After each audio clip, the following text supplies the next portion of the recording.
Hello. It's me, Micah McCaw, It's me, Jordan. and you know us from such episodes as Before Sunrise, The Dark Knight Rises, Marvel. Shrek 2. Yeah, that's maybe 3, 4. Maybe those are a couple of places you've seen us. And today we are tackling Before Sunset, and on this podcast we have a motto, a slogan, dare I say tagline, and it goes a little something like this: We exist to prove people wrong when they say sequels are never better than the originals. And guess what? That we're proving that today. We're proving it today because I had to think quickly about both movies. there's a beautiful thing. I don't know. Before Sunrise is this beautiful movie that captures the feeling of connecting with another person and infatuation and romance and love, and it's lightning in a bottle. And the last thing in the world you would expect is for that movie to get a sequel, besides the ambiguous ending. But you would expect, hey, if they're going to make a sequel, surely it's going to be bad, right? Well, what more do they have to talk about?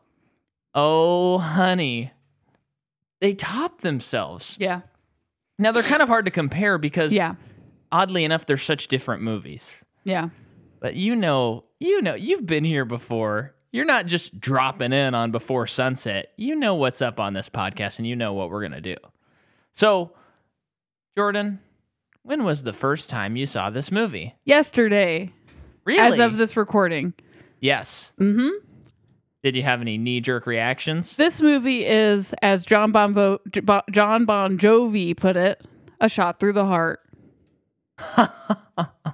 That's how it felt. We got a John Bon Jovi quote. Yeah. Very interesting. I think this could be a crazy episode if that's how we're starting things off. This movie made me feel things a movie never has made me feel about a movie. Could you expound upon that? It's probably easier as we go through it. Got it. Okay.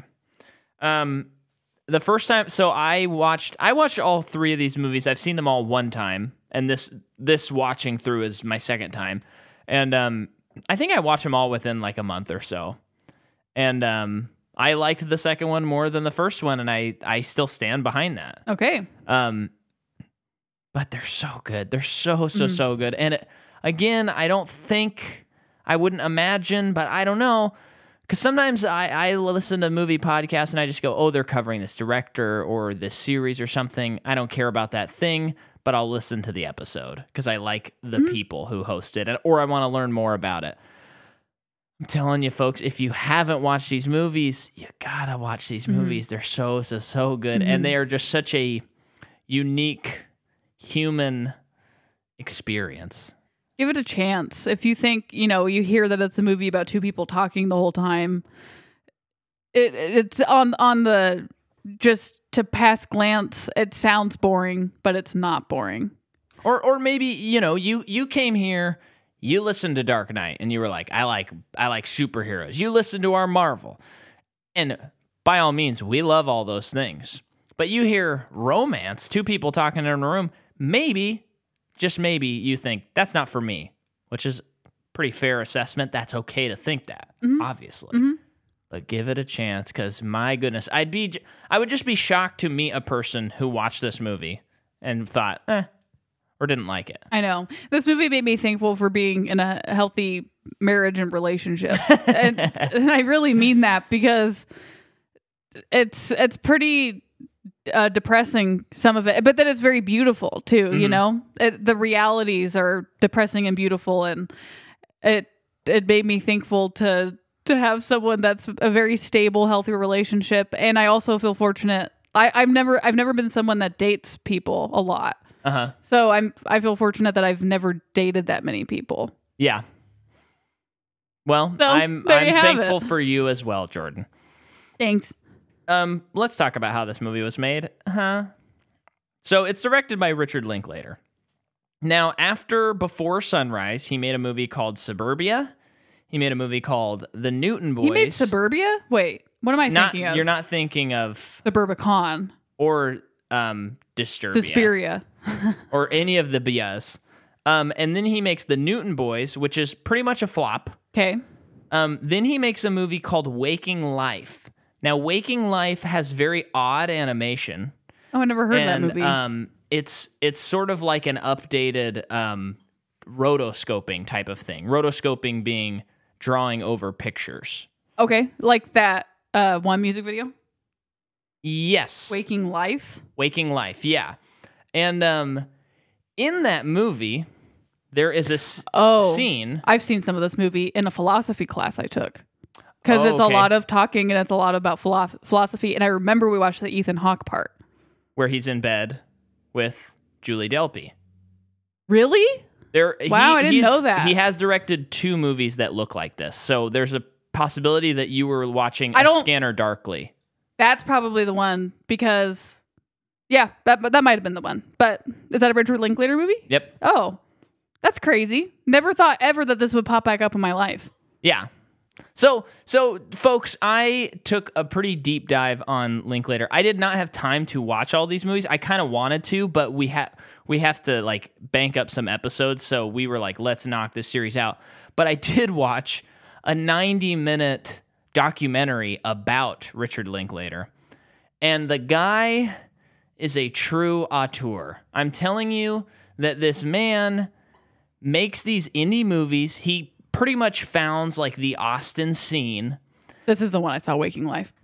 It was, okay. Yeah, because it's talking about the meaning of the universe. Okay. Anyway. And he is just someone who is not afraid to take risks, and he does not want to do something unless he believes in it. So like this Waking Life movie, if you look at it, I think the animation's really cool looking, but it could be off-putting. I think it's distracting. Like it distracts from the story. But the Waking Life is about a man having a dream. So it makes sense to have it feels real, like the uncanny valley thing going on. Yeah, I would like to watch it. I feel like I would really enjoy it. And from what he talked about with the movie, it seemed like that makes sense to present it in that format. Yeah, it does. Not my favorite, but sure. And there aren't that many movies like that. So no, very few. But this guy just takes these risks, and as we've talked about already a little bit, he very much is interested in time and like human experiences. So when you look at a movie like Boyhood, a movie he shot over 12 years, like 2 or 3 weeks every year they would shoot, or 6 weeks, something like that. Yeah. And it's just like, let's document a boy growing up from the 1st grade to the 12th grade. Yeah. And that's such a human, relatable thing. If you watch the movie, it's not like the movie is plot heavy. Not most, but a lot of his movies that I have seen are very lacking in plot. Sure. Yeah, definitely. But it's great, it doesn't because matter. You watch Dazed and Confused, and I did not have that high school experience, but I felt nostalgic for it. Like I had a nostalgic feeling for being in high school in the 70s. Yeah, for something I never even experienced. Like how does Boyhood feel for you? Because that is extremely nostalgic. Yeah, because that's and relatable. The time when you were that young, around that time, it kind of chronicles, because it's the early 2000s. I kind of relate to it, but I'm not a boy, so I don't totally relate to everything in that movie. No, that movie is like hammer on the head for me. Girlhood.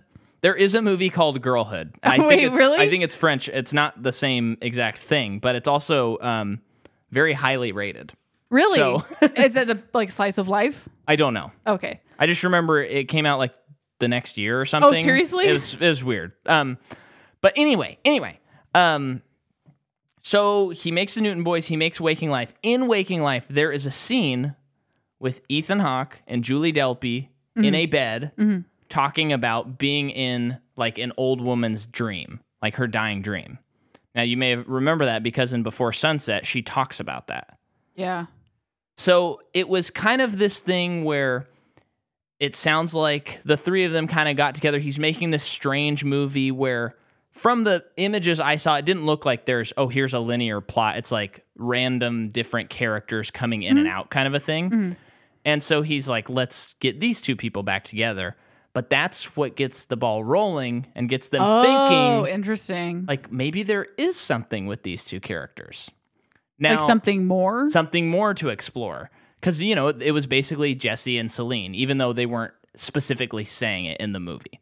Now, having said that, in that movie, they were together, and in Before Sunset, they're not together at the beginning of the movie. So it is not, quote unquote, canon, if you want to say that whole thing. We don't really care about that at the moment. But, okay, so he makes that movie. In that same year, he also comes out with a movie called Tape, which also has Ethan Hawke and also Uma Thurman.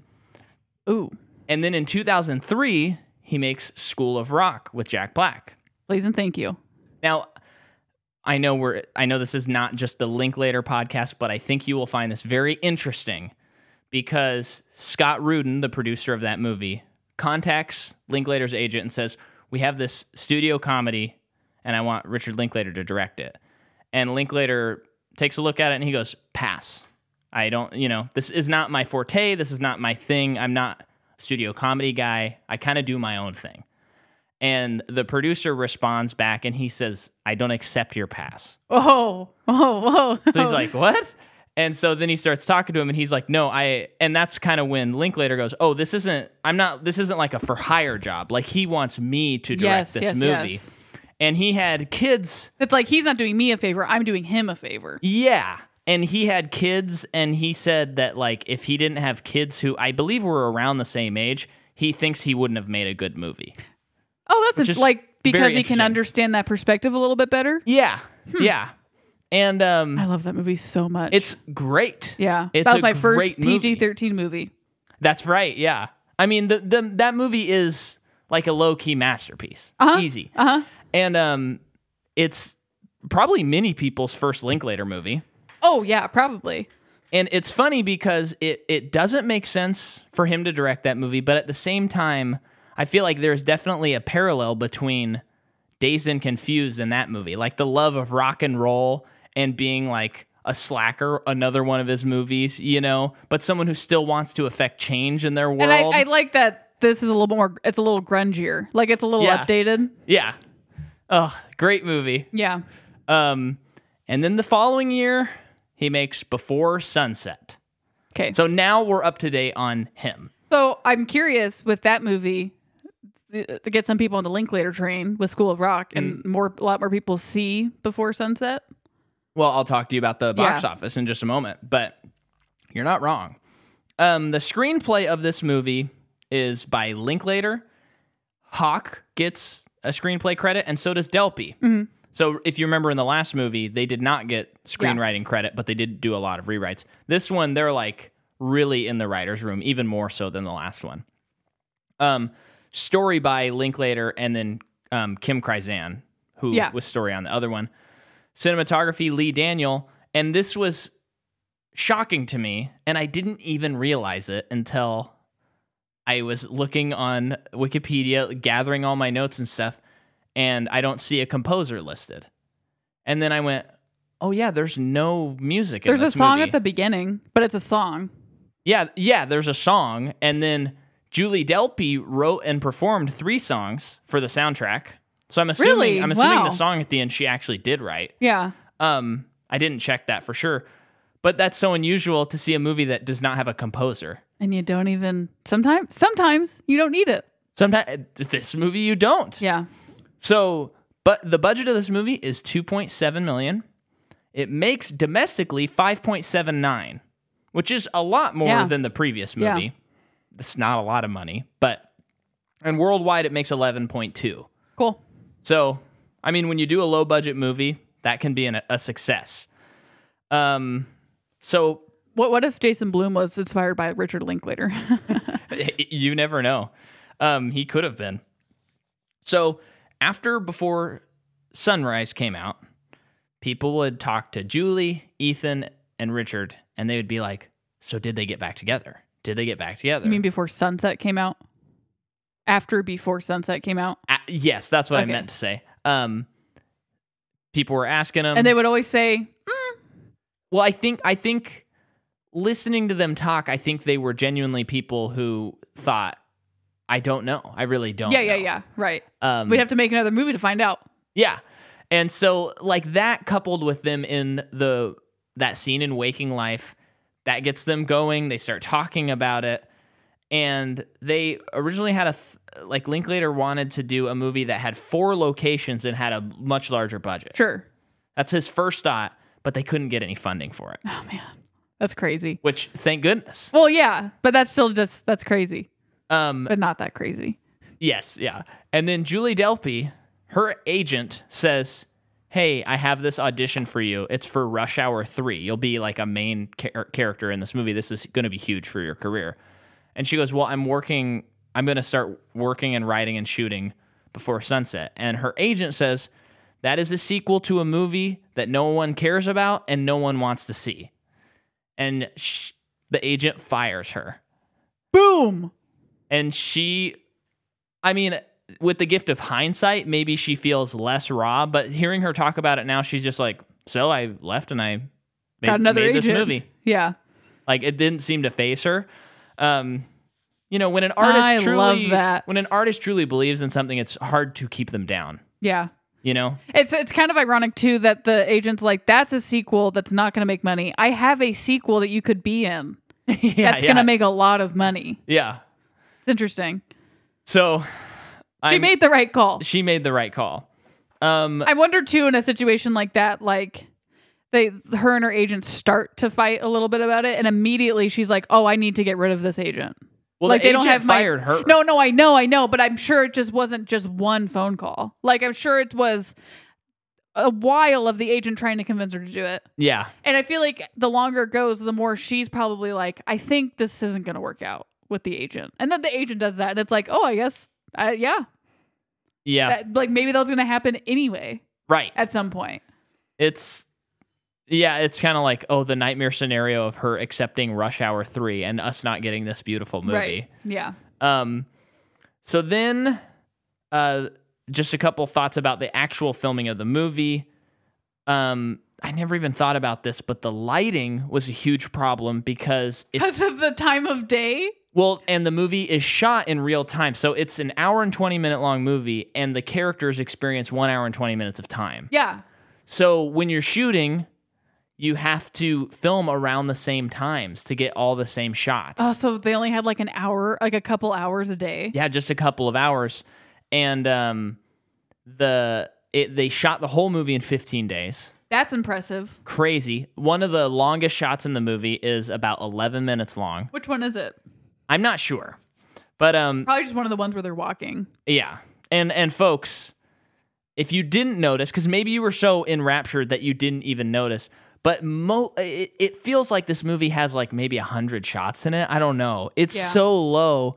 And there are just whole scenes where these just pro actors are just walking for 11 minutes talking about deep stuff. Yeah. And it does not,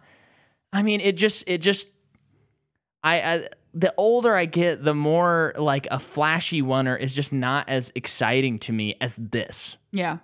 Well, that's what you've said. I mean, this is a little bit ago, but how Spielberg sneaks in a lot of one shots in his movies, and that's kind of a beautiful thing about him as a director. Is he just sneaks them in. You don't even notice. Yeah. That he's been staying on the shot for like 3 or 4 minutes. One of the wait, sorry, I just remembered. Yeah. And what's so good about, like, he is such like a efficient filmmaker.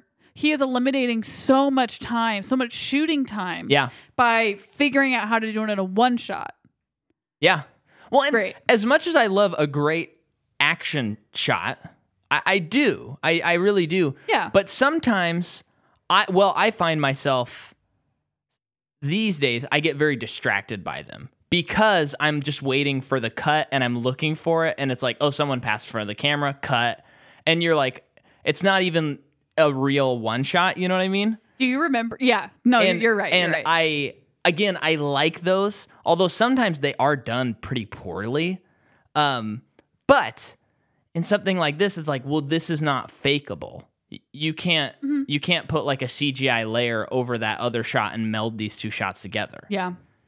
Then on top of that, I just want to point out one of the all-time great one-shots that should be in discussion when anyone's talking about one-shots is the shot in Jaws where they get onto a ferry and the camera tracks onto a ferry. Yeah. And the That's mayor a long time. and Richard Dreyfuss. Yeah, and Roy Schneider or Scheider. I can't remember if it's Schneider or Scheider, but they're just talking, and the ferry crosses a river. Yeah. And it is that thing where you just completely forget that it's one shot. Yeah. It was pointed out to me in a video I was watching, and I was like, wait a second. It was a video about It was Spielberg's one-shots. One-shots in the movies, yeah. Yeah. I remember one of the really cool one-shots when I started paying attention to stuff like that was in True Detective. Do you remember that one? That one was crazy. It was like a police raid scene. Yeah. And they're walking towards a fence, and the camera goes up, and you're like, oh my gosh, what kind of ride are they taking us on? That was a good one. Well, I love a good action one-shot. And what was cool about that show is that's like the 4th or 5th episode. Uh-huh. And we hadn't... And it was already so engrossing. Yeah, and that was like the first time we were really experiencing like an action scene in the show. And so they really made it crazy. Yep. But the one-shots in this are just crazy. Because it's just two actors having to be the best at what they're doing. Yeah. So their lighting issues, fired agent, 15-day shoot. Okay, finally, two things. Ethan Hawke and Uma Thurman were married, and in 2003 they separated, and then they finalized their divorce in 2005. Not to bring up personal stuff, but And this movie came out when? It came out in 2004. Okay. So right in the middle of all that. Okay.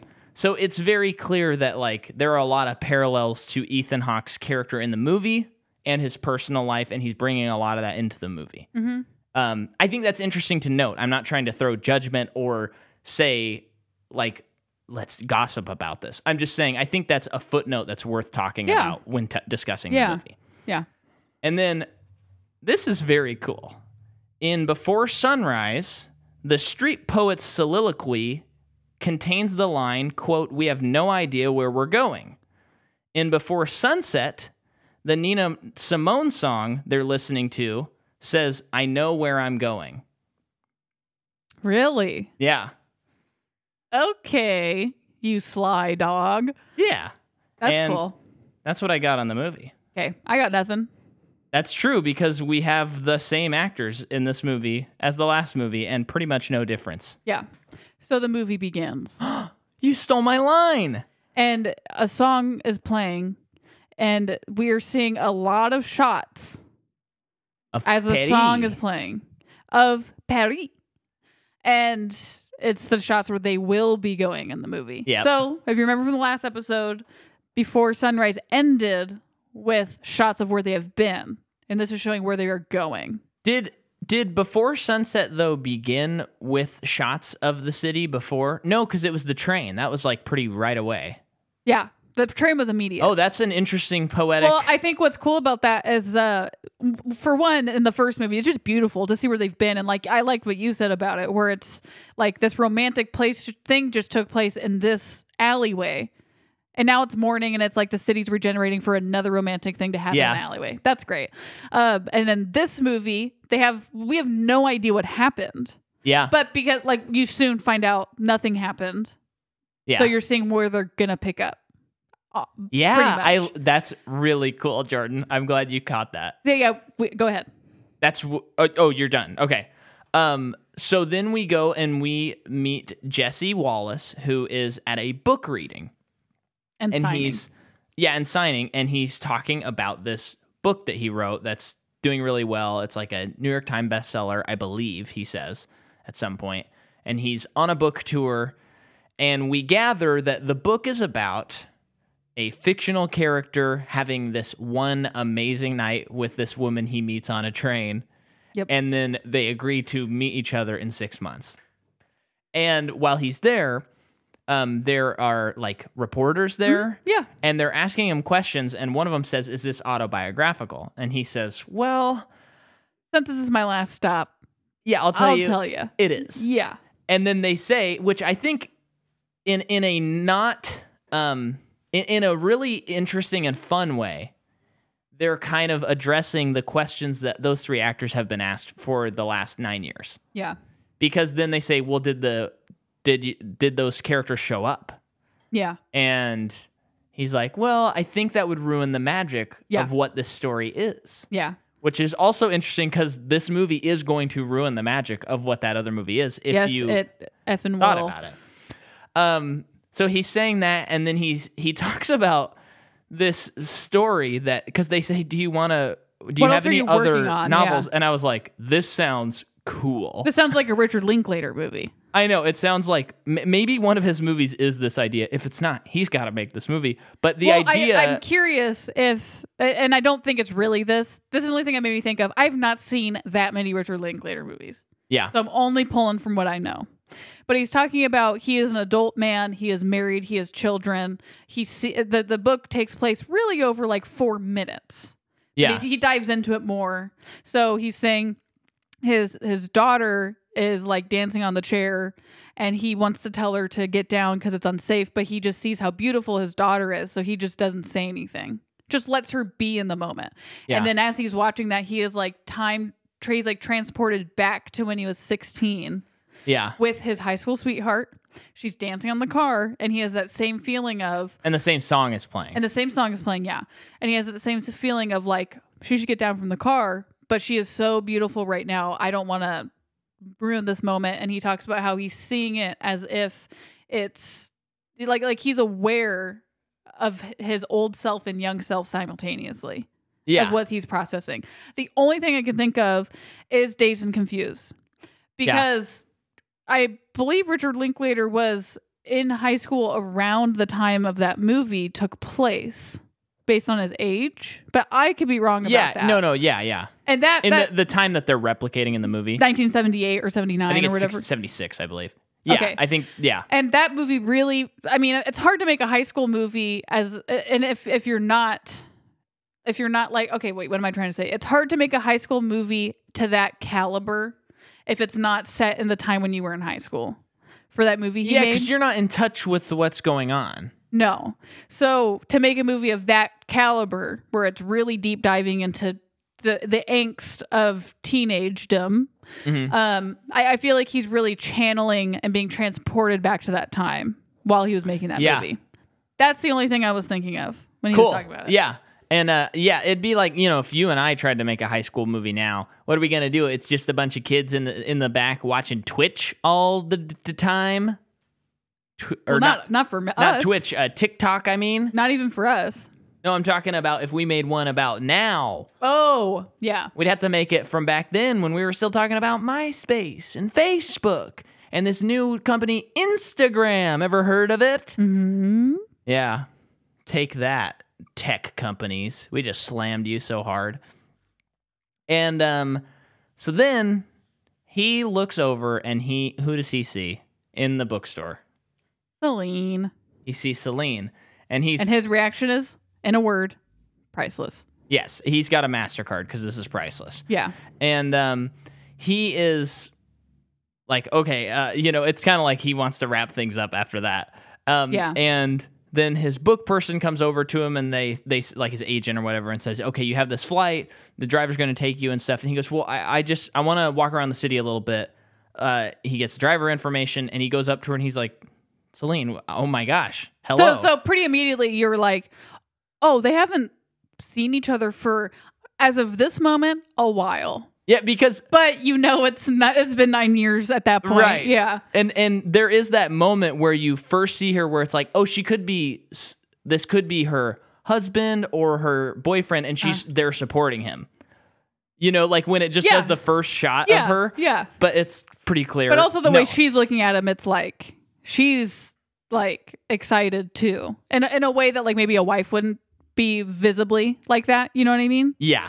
Sounds kind of weird, but no, I know what you're saying. Yeah. And it breaks my heart immediately. But then it's also like, okay, I guess here we go for the next hour and 20 minutes of what possibly they could talk about. And I'm already just on the verge of tears is what it feels like. So what I feel like I was going to say something else. What's cool I wanted to know. Okay. I wanted to know. Ethan Hawke looking great with the hair. And we talked about it, and I will get a little nitpicky with it because Ethan Hawke will always look good with that early 2000s haircut. I don't know what it is. Ethan, keep it. But also anything I've seen looks great.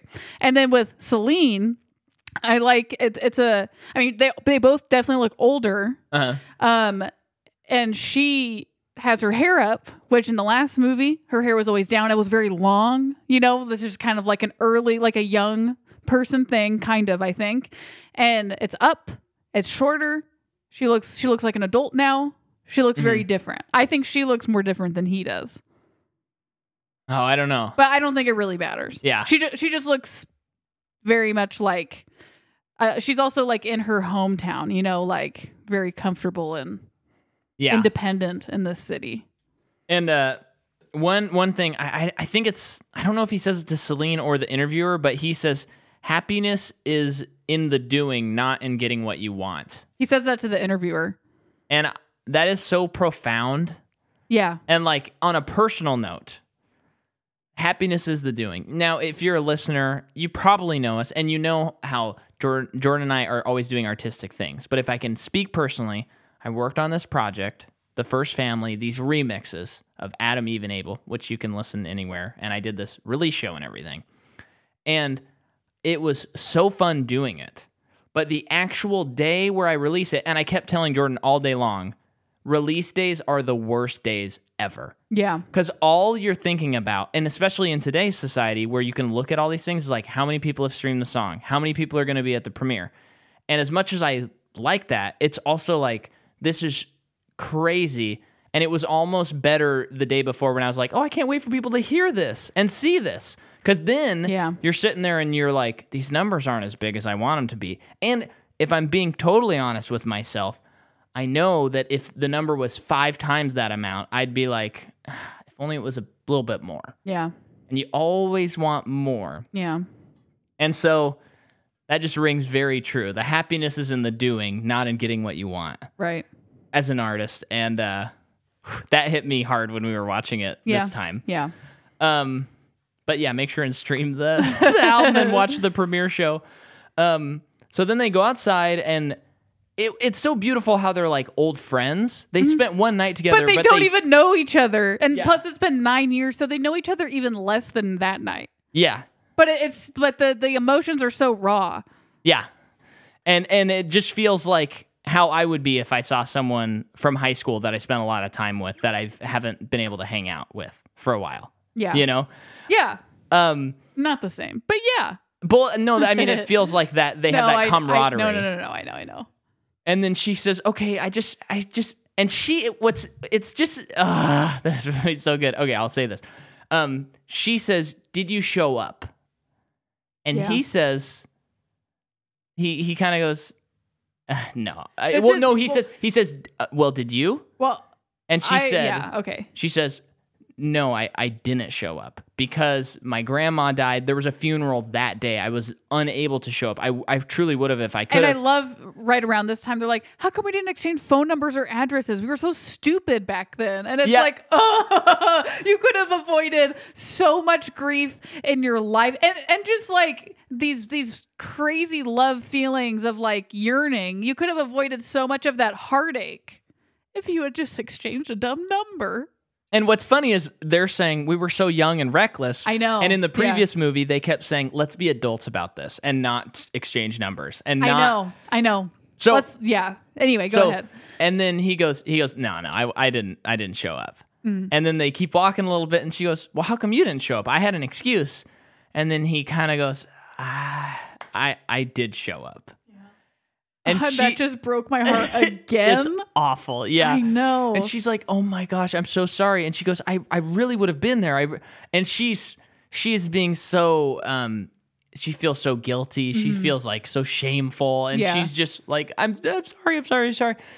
And he goes, no, it's fine. I set up, I put up bulletins and I put my number. Yeah. And I walked around for a while and then eventually I had to come home and I owed my dad a couple $1,000. And she's like, oh my gosh, I'm so sorry. Oh my gosh. I can't even imagine that feeling. I can't even imagine.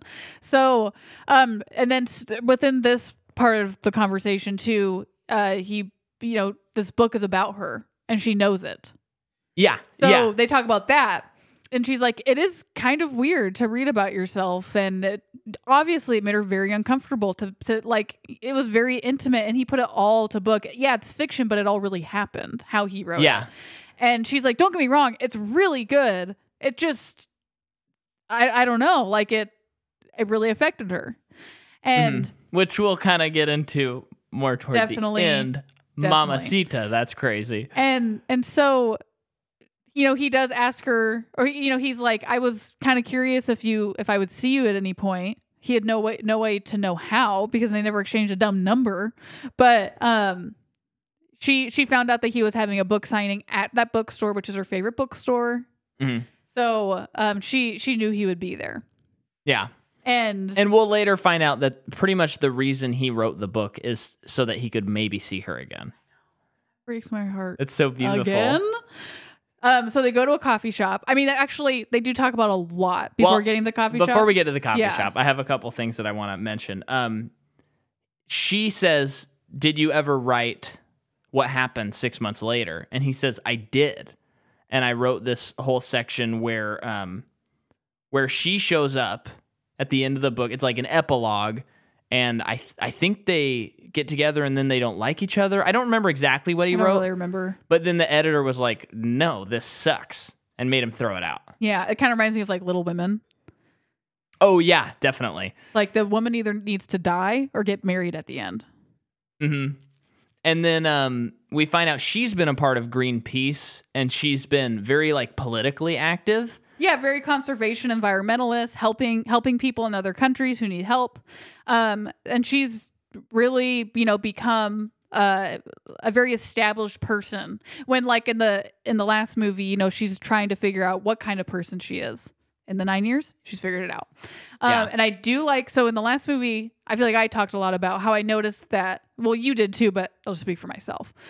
And before Sunrise, there was a lot of things where you could tell that Jesse was just a very insecure young man. Yeah. Because he doesn't have the world figured out, but he wants you to think that he has the world figured out, which is just such a human thing. And in this movie, I feel like Celine talks most of the, like, more than him. Definitely. And it's her being insecure about where she is in her life. Yes. And she's compensating by just rambling. She's like, I must be just so crazy. Like, what am I even saying? Like, she says that stuff a lot.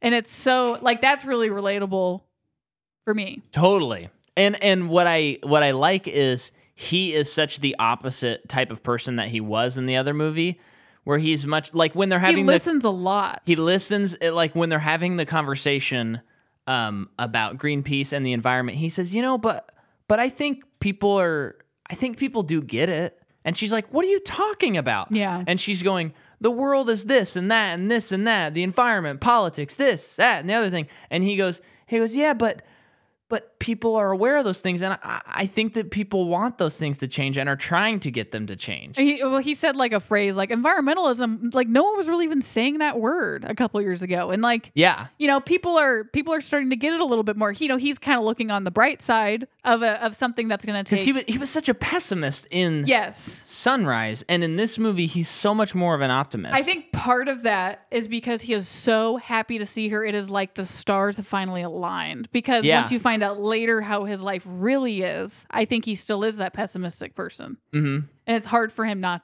like, but to be around her, those feelings are brought up again of like, everything's fine. What? Yeah. That's kind of how he is. Yeah. So then they get to the apartment. Coffee shop. I mean, the coffee shop, not the apartment. That's skipping like an hour of the movie. And this is now this, you've been throwing around this heartbreak thing a lot. To find out that they were living in the same city at the same time. But they find out that they were both living in New York at the same time. And there was even a point where he said, I looked for you everywhere. The expression on his face when he found out that they were living in New York City at the same time was like, dude, I want to give you a hug right now. Yeah.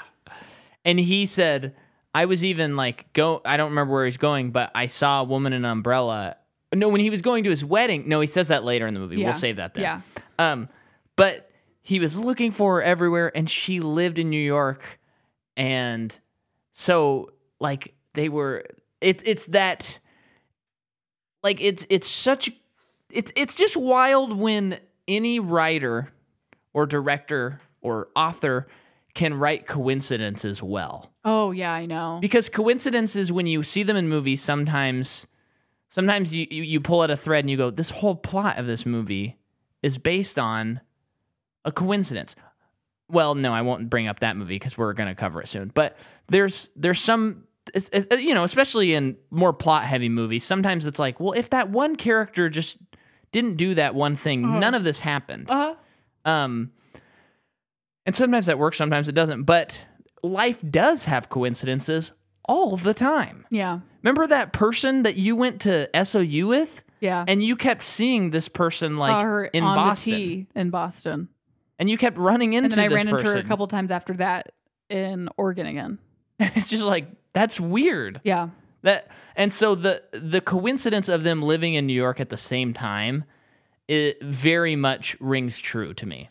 It's crazy. And I think they say it around this time. I think it's a little bit before. She at one point asks him how long it took him to write the book. And he says around 3 or 4 years. And she's like, no, that's kind of a long time.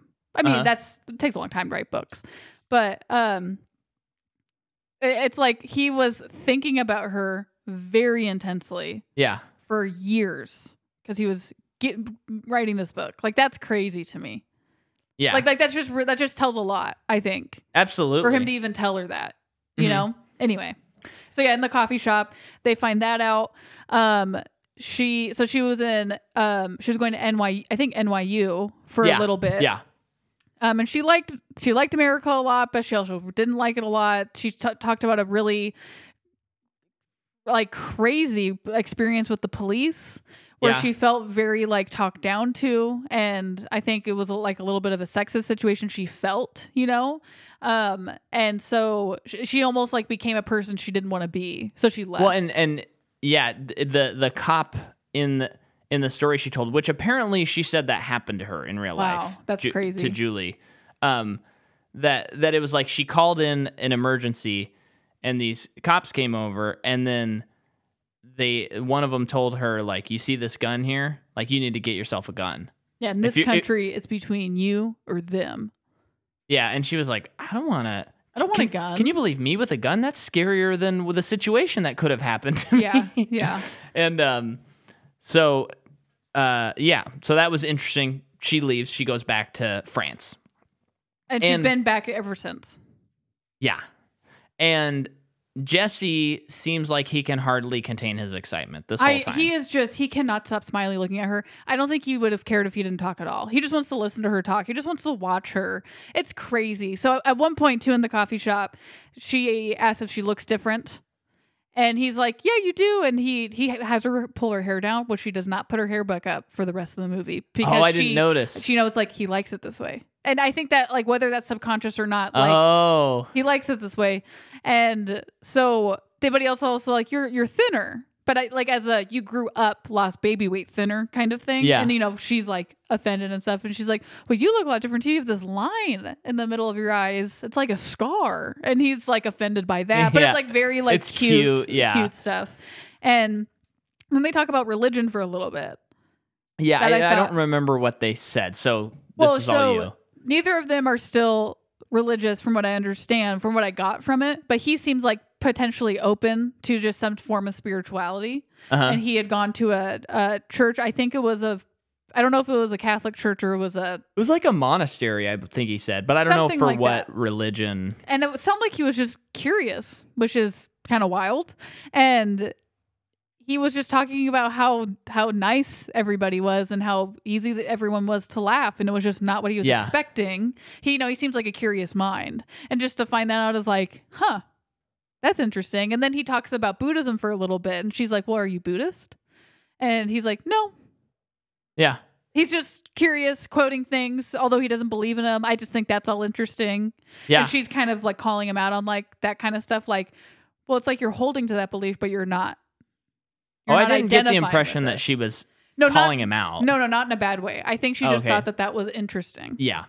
And then I can't remember what happens after that in the coffee shop. Well, there's a great thing that I relate to exactly, where he says, I used to play in this band after you and I got together. Oh, yeah. And it was we were actually pretty good. And the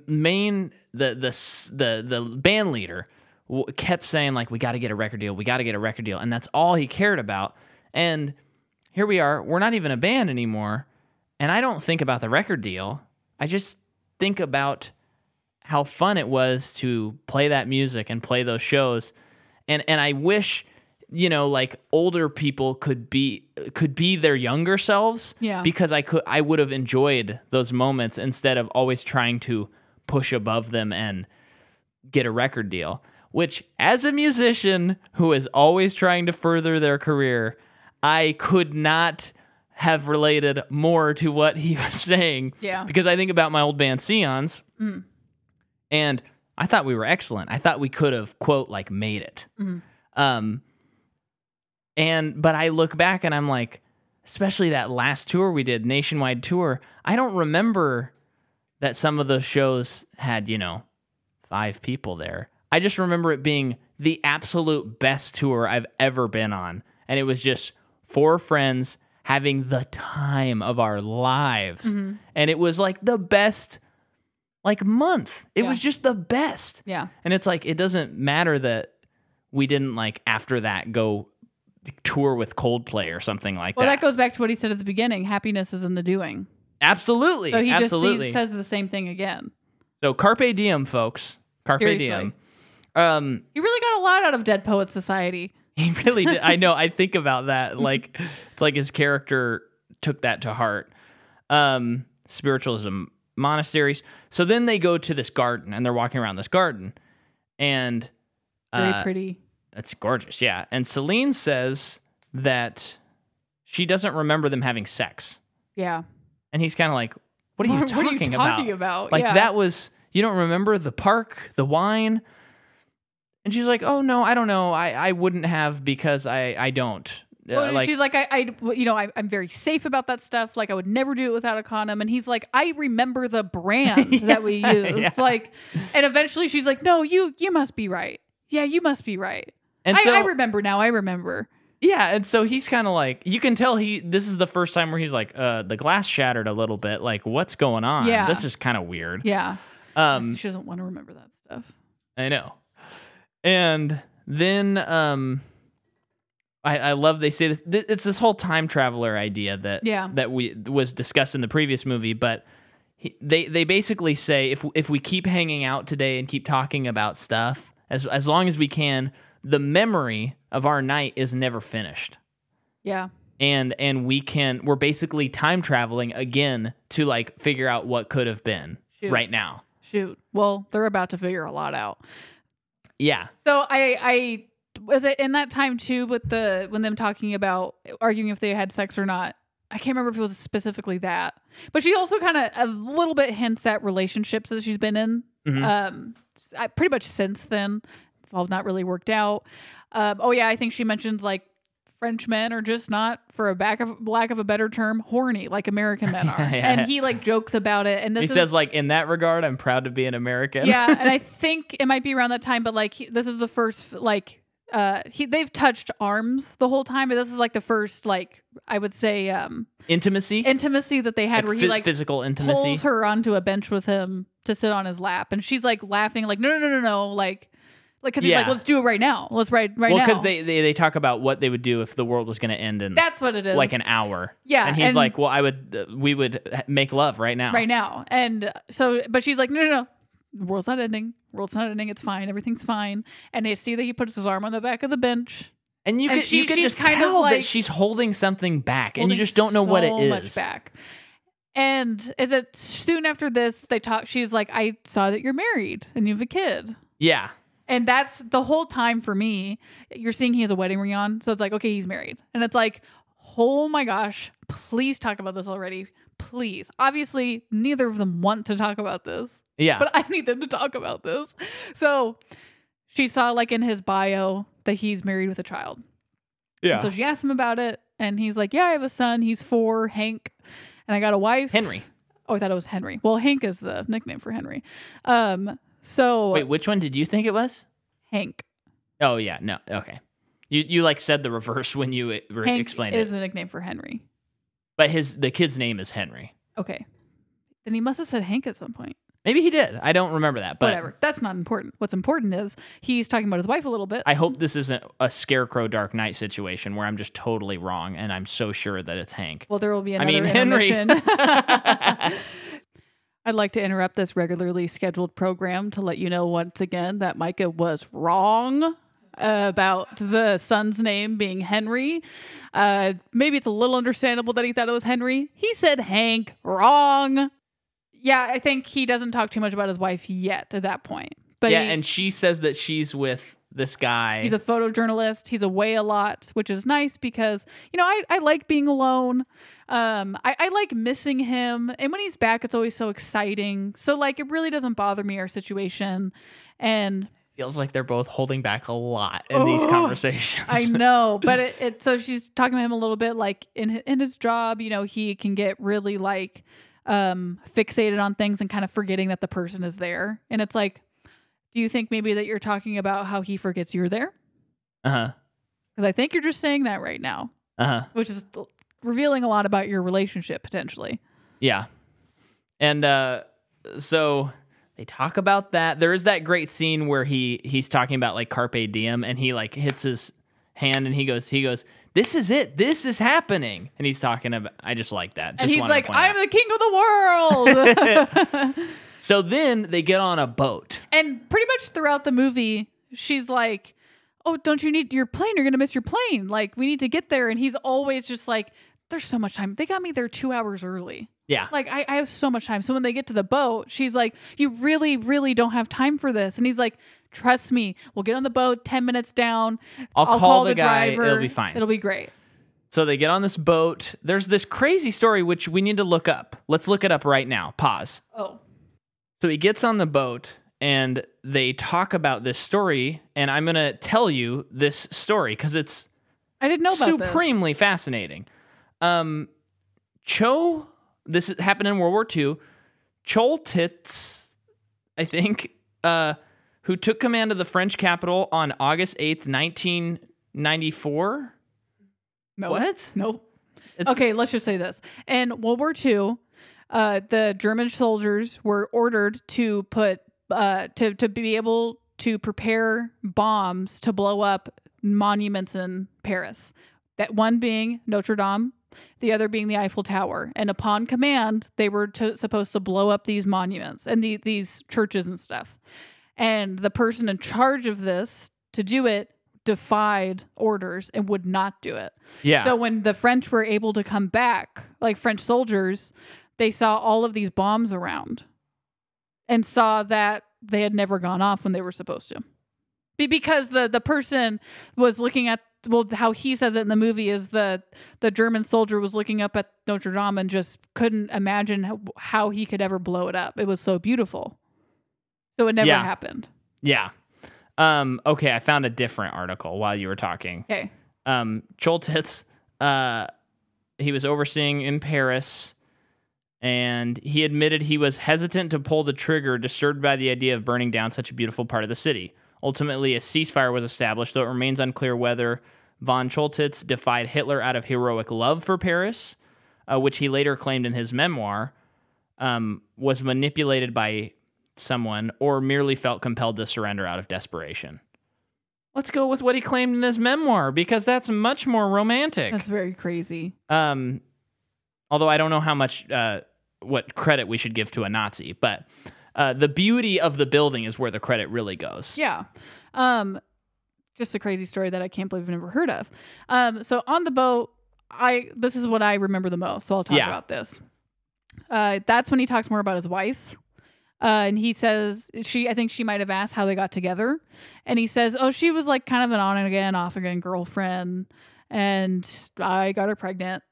Yep. So we decided that we probably should get married. Yeah. And he is so passionless as he's talking about. He clearly doesn't want to talk about his wife so much. And he says that it's I just came to realize, yes, there's, what is love? It's all these romantic ideas. Well, I realized, at a certain point, there's just a responsibility. So I had that responsibility, and that's what marriage and love meant to me, and that's what I thought it was. Which is crazy, because in the last movie, he talks about love a lot, about what he thinks it is and what it's not. And what's even crazier is in the last movie, he talks about how his parents stayed together in a loveless marriage. Yeah. So that for the betterment of their children. Obviously, it didn't like better their children in the way that they probably were hoping it would. Mm-hmm. One, because in the first movie, he seemed a little unhappy and like he had a lot to work through because of that. And then in this movie, he is essentially making the same, I would guess he would call it a mistake. Yep. That his parents made, which is just wild. Yeah. And in this is when he tells her why he wrote the book, because I did mention that. On the boat. Yeah. And then this is when he also talks about on the wedding, he thought he saw her. And he says, I thought I saw you with an umbrella. Because when I was headed to the weddings, I didn't want to get married. Or maybe this is when they're in the car. This is when they're in the car. Yeah, so they get in the car at this point. They have all that. So the driver shows up and he's like, wait, we can take you home. Again, You don't have time. He's like, screw it, I don't care. We have plenty of time. S'il vous plaît, blah, blah, blah, blah. Take her home. So they're taking her home. And this is the wildest part of the movie for me, emotionally. Yeah. They're in the car, very intimate, and it's just, I don't know. It's almost like you wouldn't think this to be the like climax of the movie, because they're just in a car. Yeah. Like they're just in a van. It's not even like a cool car. And so far it's been like a love letter to Paris kind of thing. So she's talking a lot about, I guess, her relationships that she's had. I mean, it's a lot, people. You just need to watch the movie, because she says it in ways that's not like quotable, because it's so real feeling. Well, she basically says, I would get with these guys and then they would break up with me and then they'd get married. And she goes, I just wish they could have said that, asked me to marry them. I would have said no, but at least they would have asked. Yeah. So that's where she's coming from. And then she's also talking about how in every relationship, she is just feeling more and more closed off. As if it's just like, well, eventually she says she is completely numb to love, completely numb to relationships, because it sounds like, she doesn't want to try anymore.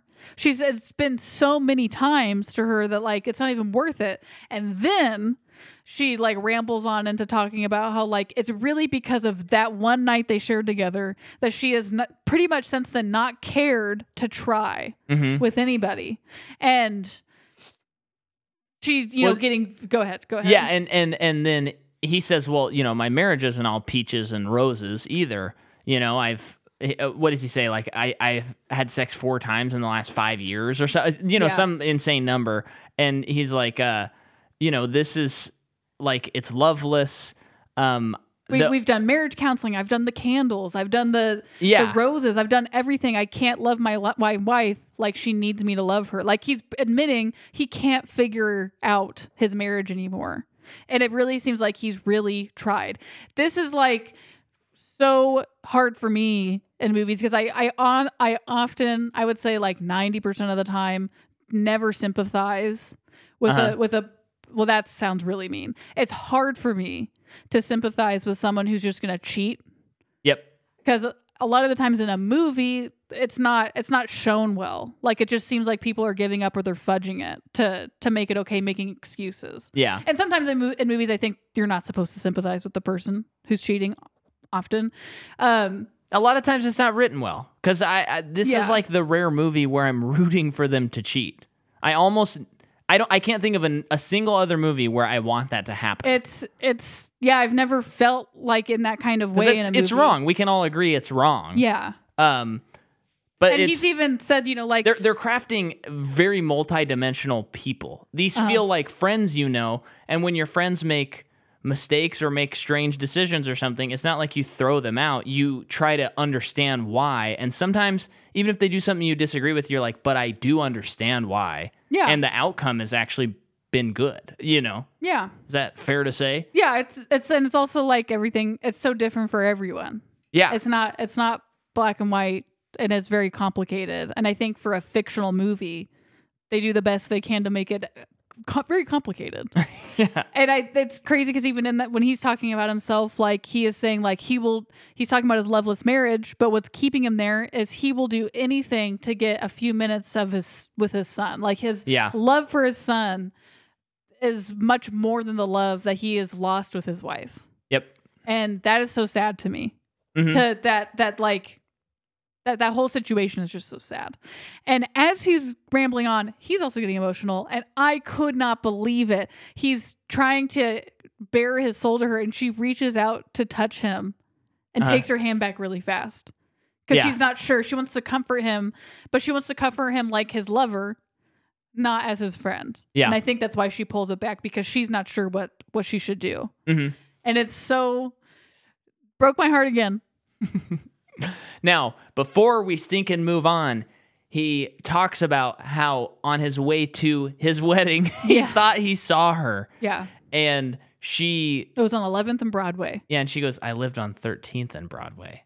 Yeah. And she like knew the deli he was talking about where he thought he saw her. So he probably did see her.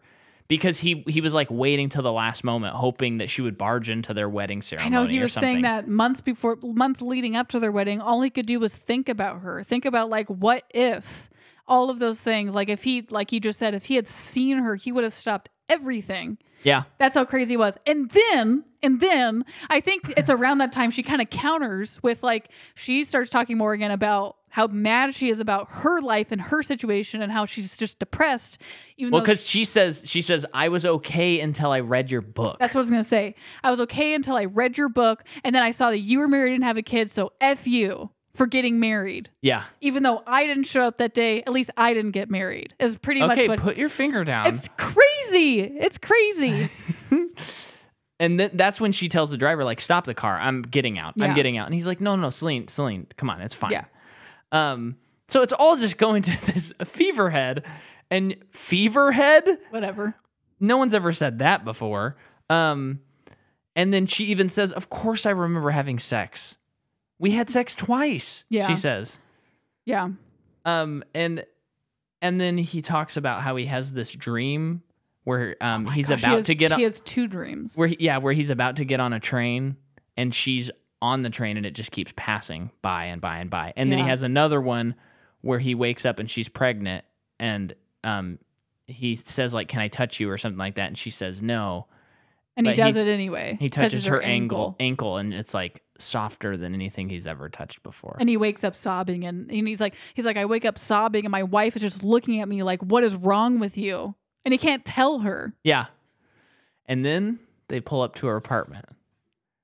And they get out and she's like, okay, well, I guess this is going to be goodbye. And he goes, can you play me a song? No, he says, walk me to your door. Walk me to or I'll walk you to your door. And we go, she's got a really cool cat. Mm-hmm. And it feels like there's a switch for her, like she understands what is going to happen here. Well, it's crazy too because she gets out of the car and she's like, I want to try to do something. She hugs him because earlier he said, I feel like if anyone touches me, I'm just going to float away like a million molecules. So in this moment, she's like, I want to try something. She hugs him. He doesn't float away in a million molecules. Very sweet. Yeah. And she's like, you're still here. You're good. And so like they embrace. Not kissing wise, but they embrace. And that's when he's like, I can at least walk you to your door. Yeah. And when she picks up her cat, her demeanor changes back to like a friend. Mm-hmm. Like she went through all this crazy emotion, but it's like she knows that their relationship is going to continue after this moment because she's like, oh, look at my cat. And it's like things are kind of fun again all of a sudden. Mm-hmm. And he sees the courtyard. And then they go up the stairs to her apartment. So they get to where her door, like the stairs are. And he says, can you play me a song? Yeah. To which she keeps saying like, you are going to miss your flight. And he's like, I don't care if I'm going to be a little bit late. Yeah. I will have plenty of time.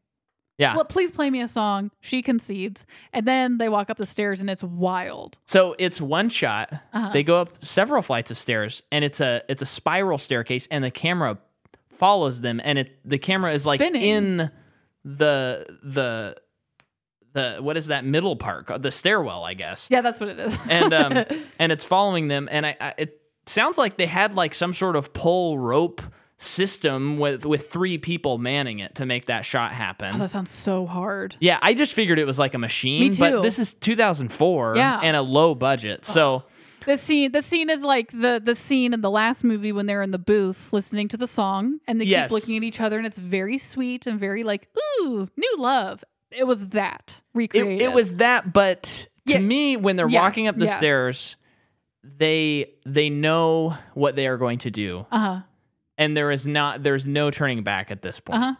And they're walking up, and the acting is insane. Oh, I can't believe it. Remember, they've been nonstop talking for an hour and 10 minutes by now. Yeah. They don't talk the whole time walking up the stairs. Yeah. And they walk into the apartment, and she says, which I found very interesting, she goes, would you like some tea? She's been all worried about his flight, and then she asks if he wants some tea. He's got no time for tea, but she's asking. Yeah, and he goes, yeah, I'll have some tea. Yeah. And I love that he sits on her couch like he's just making himself at home. Like the way he sits is just very relaxed. Like, well, actually, that is. He is able to relax finally. Yeah. Probably for years. Probably for 9 years. Honestly. Yeah. And he asks if she'll play the song, and she's like, no. And he's like, I've come here. It's been 9 years. You're playing me a song.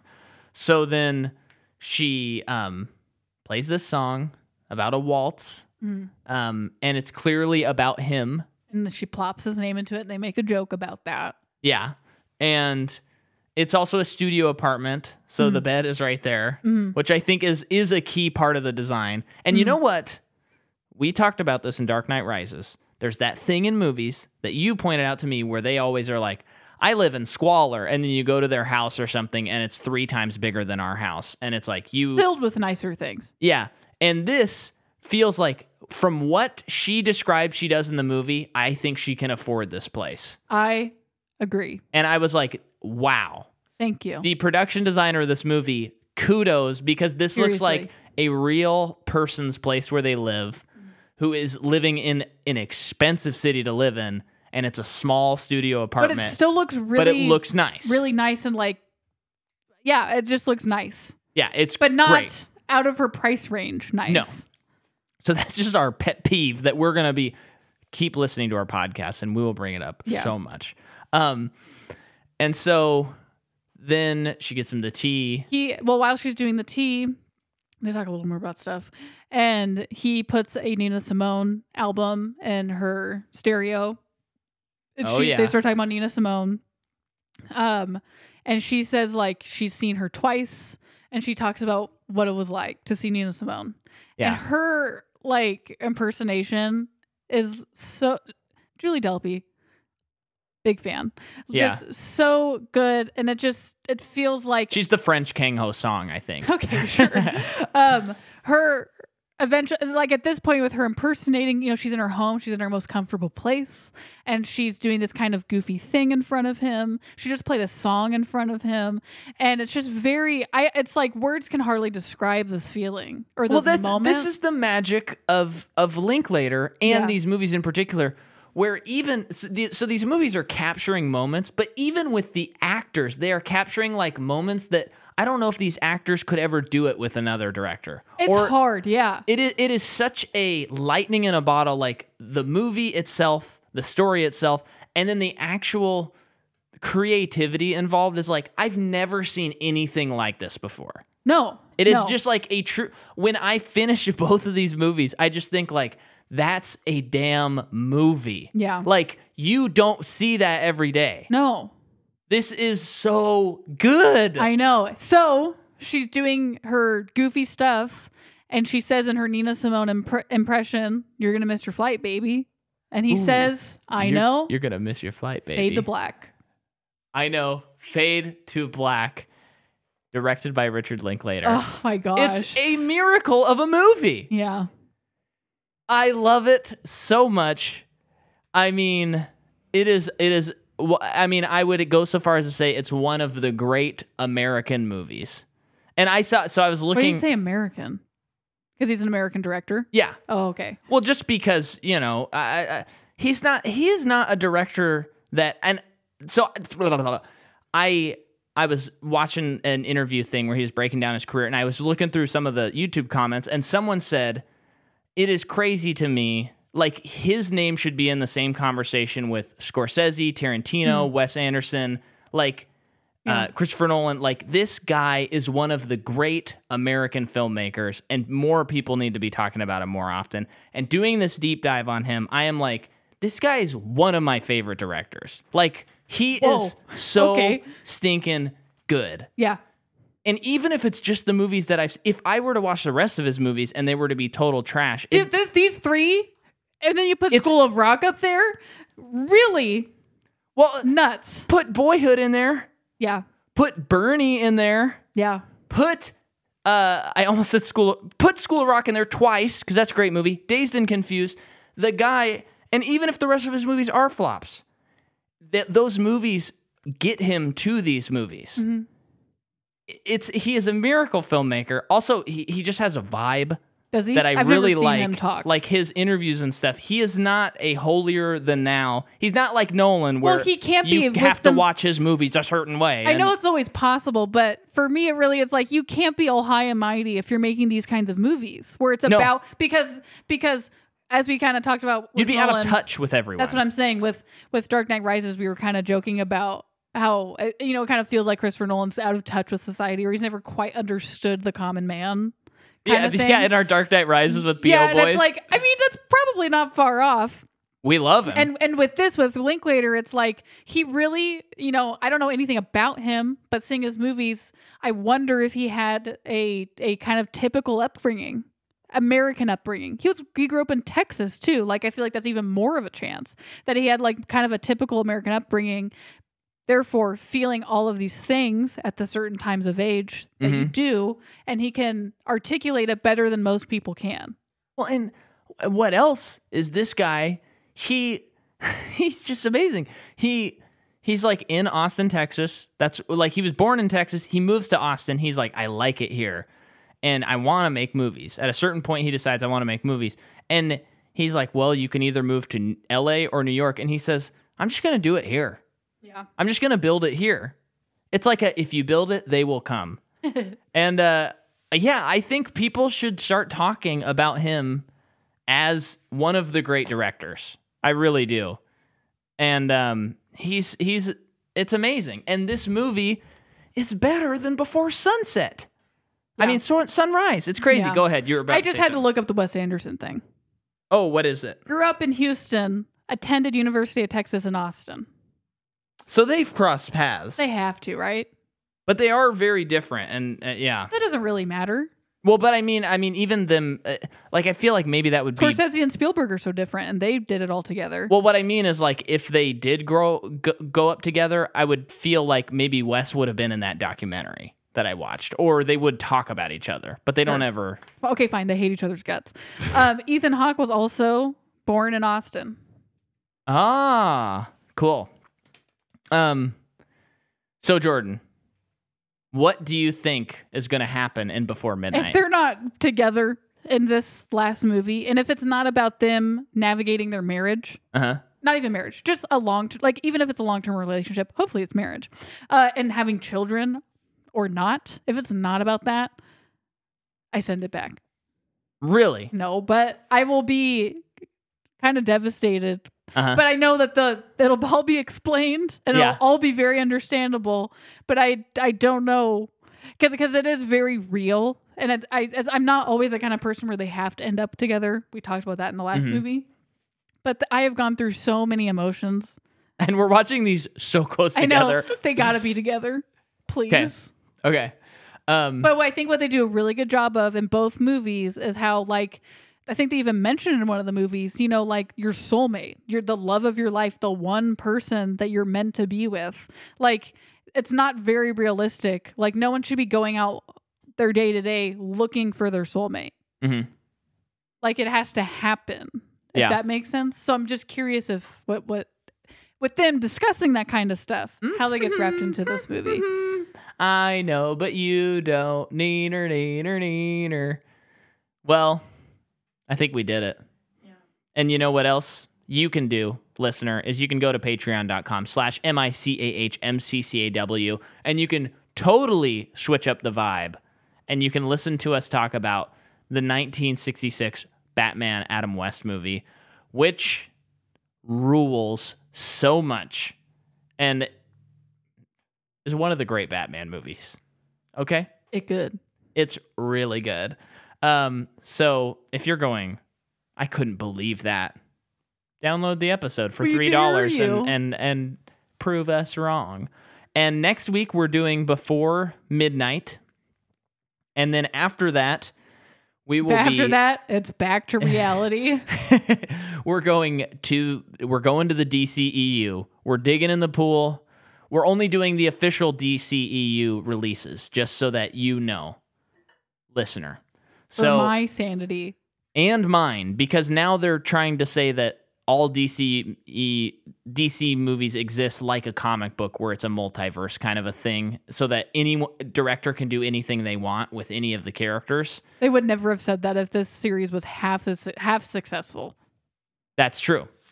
And if one, we're going to talk all about that. Don't get me started on someone who hasn't seen a lot of the movies. I just got a lot of opinions. But you know what? It's all going to be worth it when we get to watch Shazam, because that movie is so good.